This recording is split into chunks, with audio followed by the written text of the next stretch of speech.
Hello the internet and welcome back to my channel.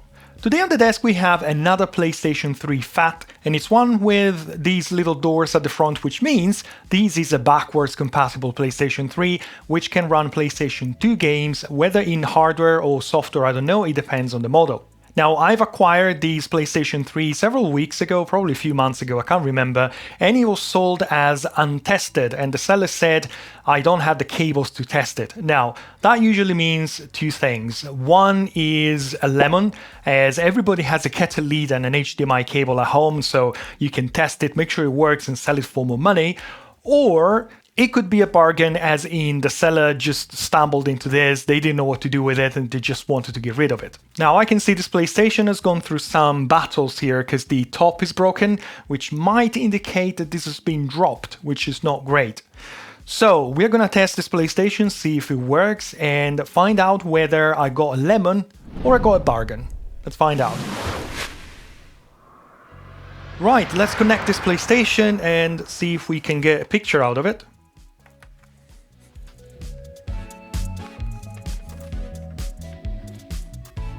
Oh, well, it's a lemon. Well, I guess this is the reason why the PlayStation was untested, so I would say this is more likely to be a lemon than a bargain. What I can do, I can untangle those HDMI pins, because some of them has 5 volts, so I don't really want to try and power up the PlayStation with that mess in that connector. And maybe I can use my analog cable that comes with my PlayStation 3 and see if by any chance this still works. In that case, it's just a matter of replacing those connectors, those sockets. Right, I straightened up the pins as best as I could, and I'm going to plug these analog cable, and we'll see whether this PlayStation actually turns on and produces a picture. Okay, let's turn on the main power here. We got red light, let's turn it on, and let's see what happens in 3, 2, 1, go. Okay, well, it's not... Oh. Wait, we have a picture! Look at that! It's pretty noisy, but I think that's my capture device. I think it's my laptop, when it's connected to mains, is get that one. Let me see if I can fix that. Yeah, it was definitely the power supply of my laptop, and I don't know why that happens. And it works! Fantastic! This has turned into a job of replacing the Ethernet and LAN connector after this PlayStation 3, because it seems to be working totally fine. Now, before I go ahead and dismantle the PlayStation, I'd like to quickly test it. So I'll just install a game and just play something, just to make sure that I know the actual state of this PlayStation before I open it.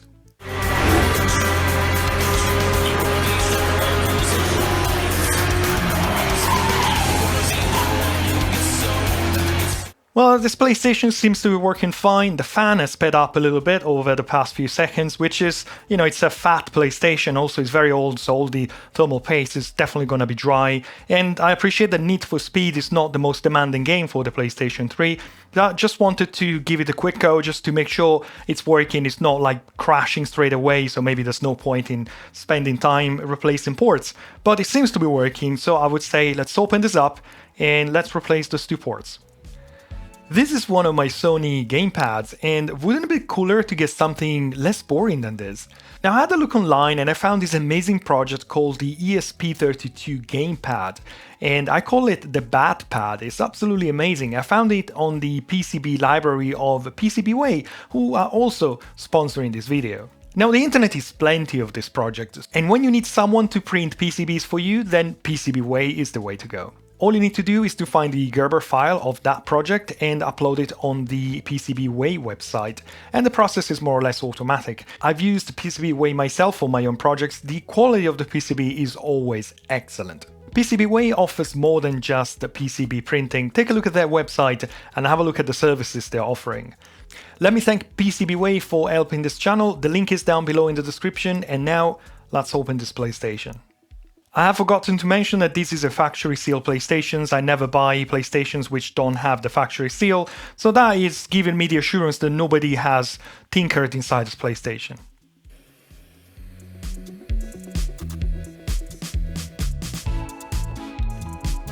Well, it looks like the plastic tab that was holding in place the top of the case had been broken before, so I didn't need to remove the screw in order to open the PlayStation. So I'm hoping now that this PlayStation hasn't been opened before. We'll see what we find inside.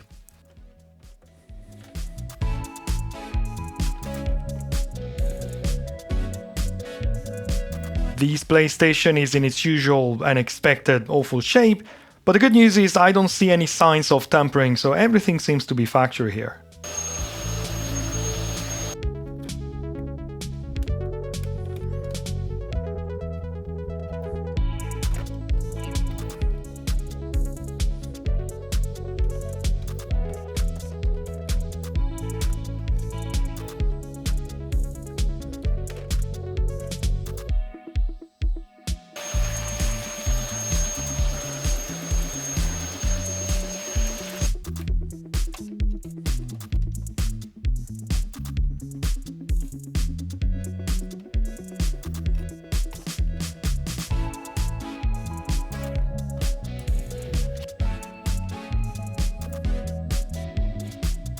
I am pretty impressed. This is probably the first PlayStation 3 fat I find with thermal paste, which is not dry.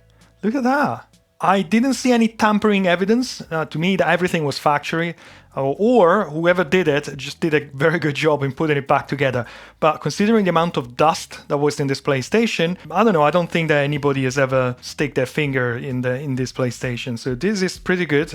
Now the motherboard is out, I need to find a replacement for the HDMI port here and the LAN port here. I will need to remove this too, which is never going to be easy, as this is a modern multi-layer PCB with probably lots of ground planes. I would need to put everything on the preheater, and it will take some time, but I'll do my best. Now let me find a replacement for this, and then I'll come back. So surprisingly, there are no spares for the PlayStation 3 in terms of ports. And everything that you can find online is removed from other motherboards. So what I'm gonna do instead, I'm gonna use this motherboard. This is the one you've seen in this video, which I couldn't revive, and over time I removed the graphic chip as just to practice my SMD skills. So what I'm gonna do, I'm gonna remove the HDMI and Ethernet ports here. As I said, it's not gonna be very straightforward, so I'll do my best, but I'd rather begin with this board, so if something goes wrong I can source another one. That shouldn't be a big deal, and remove it and remove the ports from the other board. When I feel confident in removing the ports, I can go ahead and remove the ports from the working board and then reinstall the ones I removed from the non-working board. So let's crack on and let's get out the preheating board. The first thing to do is to fire up the preheating board and warm up the motherboard until it reaches around 150 degrees Celsius. This will help massively with the desoldering process, even though this time I'm using low melt solder, which should make things much easier. I start with adding some leaded solder. It might not be needed, but it might help. After adding some flux, here comes the low melt solder. I make sure the joint is fully flowed so the low melt solder has a chance to mix properly. Hot air is in. I'm using a reasonable temperature here, around 300 degrees Celsius. That should be plenty for low melt solder. Here I got fooled by the connector. It partially detached, but then it got stuck because it was at an angle. I didn't realize that, and I thought there was some glue or some pins which had not fully flowed. When I turned the board around to take a look, gravity did the trick and the connector just fell off the board. Same process for the HDMI connector, which came off without too much effort.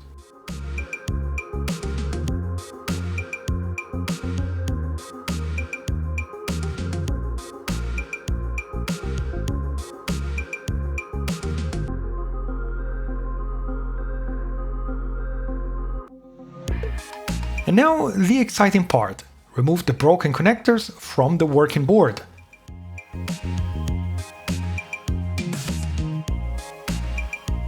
I need to be careful here. Yet, I totally missed two small pins on the Ethernet socket. Without low melt solder, they just didn't melt, and I couldn't understand what the problem was. I blamed the plastic pins or maybe some glue underneath. Until I realized my mistake, added some low melt solder to those forgotten pins, and the connector came off straight away. I think I was lucky I did not damage the PCB. On the HDMI connector, I made sure I applied low-melt solder on all pins though.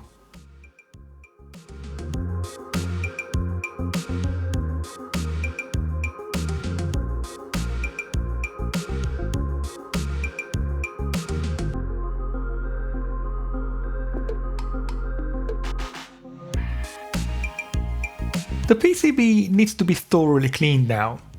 A simple task if the holes are big enough. Not so much for those very tiny holes of the HDMI connector. It took me forever trying to properly unclog them. I used so much flux and so much desoldering braid. The network port was much easier to clean, even though still challenging. The network port pads are ready for the connector, but the HDMI pads are not. And here begins the real struggle. For the life of me, I could not clear up all those holes. I used tons of flux, solder, low-melt solder, but nothing seemed to be working. I used a resistor leg to help me understanding which hole was clear and which was not. I also tried with a smaller solder tip, but it didn't have enough thermal mass to be useful here. Then I realized my desoldering gun was on and ready. I tried that in conjunction with some hot air and more flux of course, and I was finally able to clear all those holes. Before installing the socket, I'll give the PCB a quick clean, and here I'd like to thank another Tony of Northwest Repair. His GPU repair videos are nothing short of amazing. You can't really use alcohol on a piping hot PCB, and Tony suggested using clean flux. That really works and easily removes the gunk residues. Thank you, Tony. Right, finally the sockets can go in. So I thought. The HDMI socket doesn't go in anymore. More holes to clean. But thankfully it was just a simple one. Yes, I know, I should have tried the desoldering gun from the start. After applying even more flux, it's time to solder the pins in.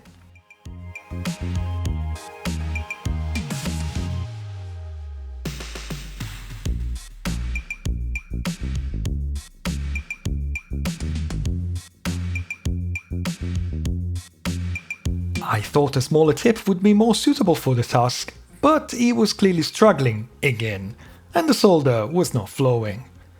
So I reverted to a bigger one and soldered the pin with some sort of drag solder technique, which worked very well.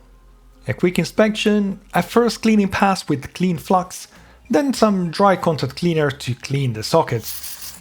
All the flux must have gone somewhere. Finally, a proper scrub with isopropyl alcohol, and the job is done.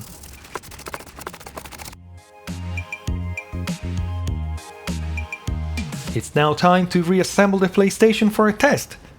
If you're wondering why I'm not deleting the CPU and GPU, well then keep watching.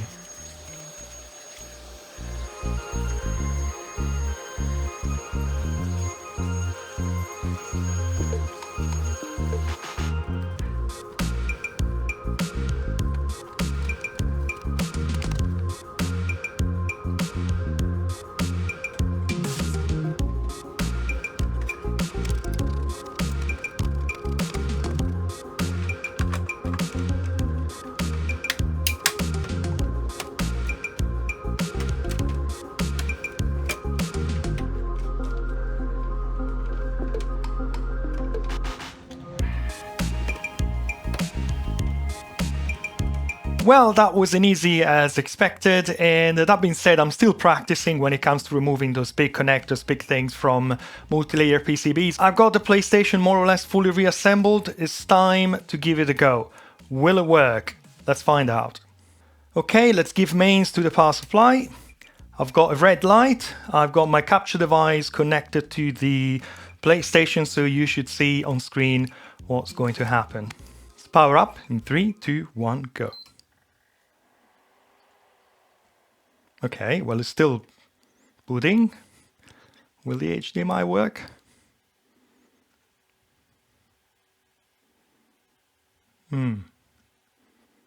Doesn't look like that.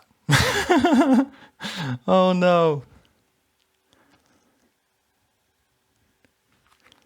Yay! It's working. Why did it take so long? Yay, it's working. Look at that. It's working. Well, the next thing to try is the Ethernet socket. So let me plug my Ethernet network here and see whether it sees the internet, it finds an upgrade and that kind of stuff. Well, I don't see a link on my switch, so this is a bad sign. It doesn't look like it's working. And I thought the network was the easy connector, because I was struggling with the HDMI, but not with the network. Well, it looks like we are 50% winner here, because the HDMI is working, but the network is not. So I guess I'll have to take apart the motherboard again and double check the network connection. I should have done that before, so yeah, let's do that. Well, this is a bit weird because I restarted the PlayStation with the Wi-Fi module connected. I thought maybe the Wi-Fi module is needed for the whole network to work. And when I powered on, I forgot to put a hard drive in it. I didn't even know that PlayStation would do something without it.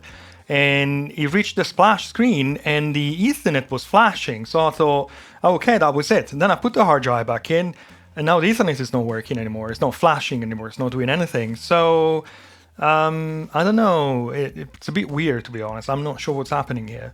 I've got the PlayStation without a hard drive, so it's looking for a hard drive which is not there, and the network is flashing. So I'm wondering whether we have a software issue, which is weird. Again, it's a PlayStation, it's not Windows. I wouldn't expect the LAN to flash without a hard drive and then suddenly stop working with the hard drive. So maybe before disassembling everything, I'd like to just wipe the hard drive, reinstalling the software from scratch, and just double check whether by any chance it works then.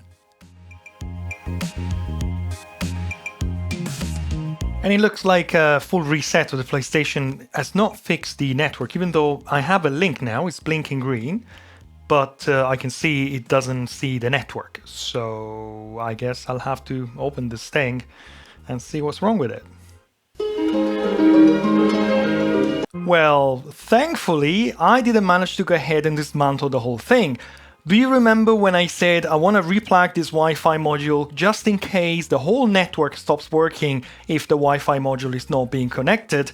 And I thought I connected it, but I didn't. I just put the flat cable in, I closed the connector and it didn't work for whatever reason. So when I went to remove the Wi-Fi board, I realized I was still disconnected. So thankfully I thought, okay, let's try and actually connect it last time and let's see what happens. And it works! So it's true, without the Wi-Fi board, the whole network doesn't work, or something times out or whatever it is.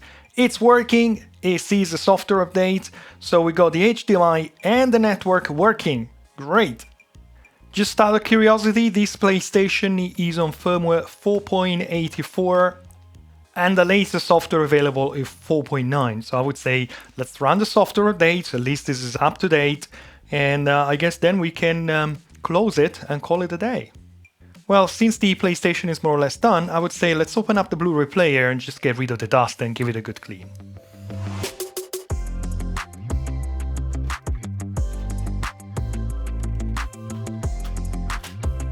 Well, I'm quite surprised that the drive is not in bad shape. There's a little bit of dust in here, but if I'm looking at the mechanism here, it looks pristine. There's a little bit of dust, I'll get rid of that, and this drive is good to go, to be honest.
And I guess we reached the end of this video. This PlayStation was a lemon, but thankfully I managed to change that and it's working perfectly fine now. That was the first time for me replacing a LAN connector and an HDMI connector on a thick board like the PlayStation 3 one, and I have to say it's not easy. The low melt solder does help, but it's still a tricky process, assuming you don't want to use your hot air station at maximum at like 500 degrees, which is never going to be good for any given PCBs. Now, you might be wondering, why didn't you delete the CPU and the graphic IC? Now, the reason is I'm going to send this PlayStation to Tim Dark. You can find his YouTube channel here and down below in the description. Tim is refurbishing PlayStation 3s for a living, more or less, and he's very experienced. All the PlayStation 3 backward compatible that he receives go through a very comprehensive refurbishment process, which includes deleting. Now, I've only done it a handful of times. You can find my deleting process here in this video and down below in the description. It did work, I'm kind of confident doing it, but more or less Tim asked me not to delete the ICs, and I guess he doesn't trust my technique. But anyways, the thing is, this PlayStation will also need new thermal pads, maybe better thermal paste, or maybe liquid metal, the latest software, probably a new case because this one is broken. So I thought, you know what, let's have Tim deal with all of this. So I fixed the PlayStation, it's working. The HDMI and the LAN are working totally fine, and this is now going to Tim, and Tim will take care of the rest. So rest assured that this PlayStation will be deleted, will have a new case, the latest software, thermal pads, new thermal paste, everything, and will find a new home in a great shape. Well, that's it for today. I hope you enjoyed this video. If you did, I'd appreciate a thumb up down below, a comment if you want to leave a comment of any sort. I always read all the comments, and also consider subscribing to this channel if you like this kind of things. For now, thanks for watching. I wish you a great day, and I hope to see you again soon here on this channel for my next videos. Thank you very much, and goodbye. Bye bye.